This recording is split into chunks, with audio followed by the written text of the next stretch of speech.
Hello. क्या हाल है बच्चों? आज ये यूपीएससी ज्योग्राफी सब्जेक्ट के तीसरे यूनिट का सिलेबस लेके आया हूँ। मैं विकास चतुर्वेदी, ज्योग्राफी एक्सपर्ट।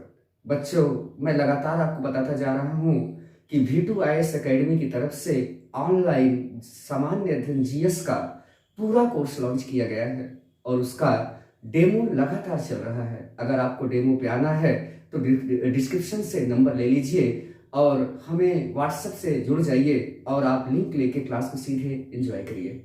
और आइए देखिए कि हम ऑनलाइन प्लेटफॉर्म पे किस प्रकार पूरे सामान्य अध्ययन के सिलेबस को व्यवस्थित करके रखे हुए हैं। बहरहाल आते हैं इस यूनिट के ज्योग्राफी सिलेबस के तीसरे यूनिट पे, जो एक बड़ा यूनिट माना जाता है। तीसरी यूनिट जिसे भारत का भूगोल कहते हैं। कम से कम 7 से 8 सवाल इंडियन ज्योग्राफी से उठाए जाते हैं, लेकिन इस 7 से 8 सवाल को करने के लिए आप इसके सिलेबस को बारीकी से अध्ययन करिए। सो प्रस्तुत करते हैं इस भारत के भूगोल के तीसरे यूनिट का सिलेबस। पहला टॉपिक है कि आप जिस देश के विषय में पढ़ने जा रहे हो उसका परिचय कर लो। तो पहला हेडिंग हुआ भारत का परिचय। दूसरा टॉपिक आपका तुरंत लग जाता है स्थिति और विस्तार, मतलब ये भारत कहाँ है, इसकी सीमाएं किस किस से लगती हैं, पश्चिम पूर्व में विस्तार क्या है, उत्तर दक्षिण में विस्तार क्या है, इस भारत का अंतिम बिंदु को पश्चिमी बिंदु कौन है, पूर्वी बिंदु कौन है, उत्तरी बिंदु कौन है, दक्षिणी बिंदु कौन है। इसके बाद जैसे ही आपका स्थिति और विस्तार क्लियर हो जाता है, आप आते हो दूसरे टॉपिक पे जिसे कहते हैं प्राकृतिक प्रदेश। प्राकृतिक प्रदेश आप जानते हो कि भारत को 5 प्राकृतिक प्रदेशों में विभाजित किया गया। पहला हिमालय का पर्वतीय प्रदेश, इसे 3 भागों में विभाजित किया गया। पहला ट्रांस हिमालय, दूसरा हिमालय, तीसरा पूर्व की पहाड़ियां। इसके बाद आप आते हो गंगा का मैदान, दक्षिण का पठार, तटीय मैदान और समुद्र द्वीप।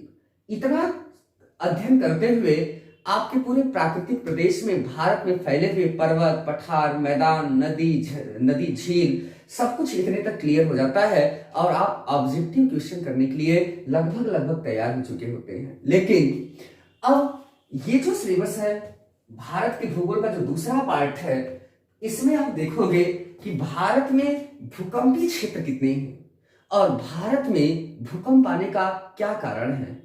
इसके बाद मानसून पढ़ोगे, वनस्पतियां, मिट्टी, क्योंकि आप जानते हो कि जैसी मिट्टी होगी, जैसा तापमान होगा, वैसे वहां पे मानसून होगा और जैसी मानसून होगी उसी तरह मिट्टियों का जन्म होगा और जैसी मिट्टियां होंगी उसी तरह की वहां पर क्या होंगी, वनस्पतियां होंगी। इसके बाद वर्षा हो चुकी है तो अपवाह प्रणाली पढ़ेंगे। गंगा, यमुना, ब्रह्मपुत्र तथा इनकी सहायक नदियां नर्मदा, ताप्ती, गोदावरी, कृष्णा, कावेरी, ये मुख्य नदियां तथा इनकी सहायक नदियों से बनने वाला जो भारत में जाल तैयार होता है उसे अपवाह प्रणाली कहते हैं। इसके बाद पढ़ोगे भारत के दर्रे, बांध और नहरें।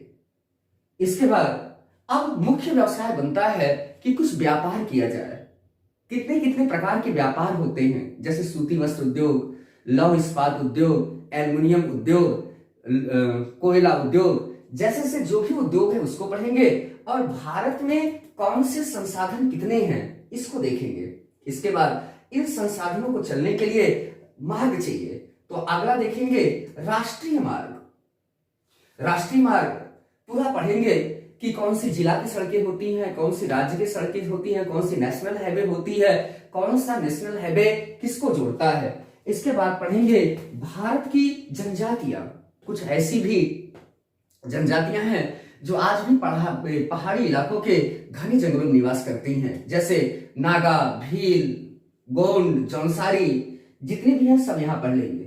इसके बाद कुछ यहाँ से इंटरव्यू में सवाल आते हैं और मेंस में लिखने के सवाल आते हैं, जैसे सियाचिन विवाद क्या था, जम्मू कश्मीर का विवाद क्या है, कच्छ का रण का विवाद क्या था, पड़ोसी देशों के सीमा विवाद, जैसे भारत चीन का विवाद, भारत बांग्लादेश का विवाद, भारत पाकिस्तान का विवाद, भारत अफगानिस्तान का विवाद, इसके बाद हिंद महासागर की भू राजनीति, क्योंकि वर्तमान समय में आपने देखा है कि जैसे ही अमेरिका ने हिंद महासागर के डियागो गार्सिया द्वीप को अपने कब्जे में लिया, पूरे हिंद महासागर एक हॉट जोन के रूप में बदल गया। विश्व की जितनी भी शक्तियां हैं, चीन, फ्रांस, ब्रिटेन, स्पेन, यूएसए, उत्तरी कोरिया, दक्षिणी कोरिया, जितने भी जापान, जितने भी पावरफुल राष्ट्र हैं, वो किसी न किसी आइलैंड पर कब्जा करके हिंद महासागर को शक्ति के होड़ के रूप में ला दिए। आज वर्तमान समय में हिंद महासागर एक पॉलिटिकल क्षेत्र बन चुका है, राजनीतिक क्षेत्र बन चुका है। तो इसे पढ़ेंगे क्यों ऐसा हुआ कि सारी दुनिया के पावरफुल राज्य हिंद महासागर में आ गए।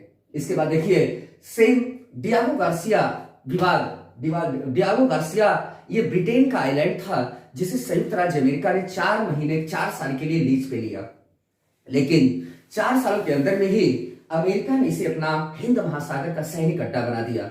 ध्यान रखें, इसी कारण सारे देश हिंद महासागर में एंट्री करने लगे। तो बहरहाल ये रहा आपका तीसरा यूनिट। बच्चों, हम आपसे अपेक्षा रखते हैं कि इस चैनल को ज्यादा से ज्यादा फैलाइए और लाइक करिए, सब्सक्राइब करिए और अपने दोस्तों में शेयर करिए, जिससे ये हमारी बातें अन्य बच्चों तक पहुंच सके जो यहाँ से दूर दराज बैठे हुए ये इंतजार कर रहे हैं किसी को कोई गाइडलाइन करने वाला होता। तो थैंक यू भाई, थैंक यू, बाय बाय।